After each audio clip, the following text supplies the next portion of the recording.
अपक्ष आमदार बच्चू कडू पावनगडाची परिक्रमा दरवर्षी करतात। सध्या तिथे जी कारवाई झाली आहे त्या सगळ्या संदर्भात बच्चू कडू यांचं नेमकं मत काय आहे, प्रणय निर्माण जाणून घेईल। प्रणय, नक्की प्रज्ञा, आपल्यासोबत आमदार बच्चू कडू आहे, त्यांच्याशी बोलूया। भाऊ, पावनगडवर जे अतिक्रमण होते पूर्ण सफाया करून टाकलं महाराष्ट्र सरकारने आणि तिथे काही मस्जिदी म्हणजे दर्गा पण होत्या, त्या सगळं पूर्ण सफाया करून टाकलं, काय सांगाल? मला असं वाटतं का विशालगड कदाचित असेल, पावनगड आणि ते विशालगडावरचं काही कोल्हापूरचं आम्ही नेहमी ट्रॅकिंग करायचं तिथे।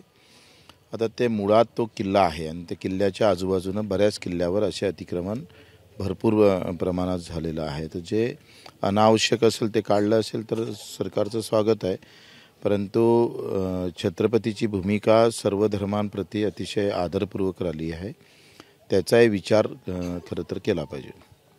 आपण जर पाहिलं तर अनेक वर्षांपासून अतिक्रमण वाढतच चाललेले अनेक किल्ल्यांच्या ठिकाणी, तर आपण काही अजून मागणी कुठे कुठे आम्ही किल्ल्यावरचं अतिक्रमण हे प्रचंड प्रमाणात आहे, किल्लाच दिसत नाही आणि अतिक्रमणच दिसतं आणि ते अस्मिता आहे महाराष्ट्राची, ते जपली पाहिजे आणि त्यासाठी जो निर्णय सरकारनं घेतला त्याचं आम्ही स्वागत करतो।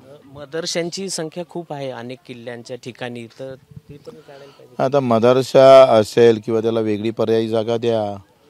आता समजा काही त्या भागातलं जे अस्तित्व आहे, त्याची जी काही ओळख आहे, ते ओळख मिटूनच आपण जर दुसरी ओळख निर्माण करत असेल तर ते चुकीचं आहे। मदरशाला इतर दुसरी जागा दिली पाहिजे, पण किल्ल्याच्या ठिकाणीच मदरसा करत असेल तर ते चुकीचं आहे ना।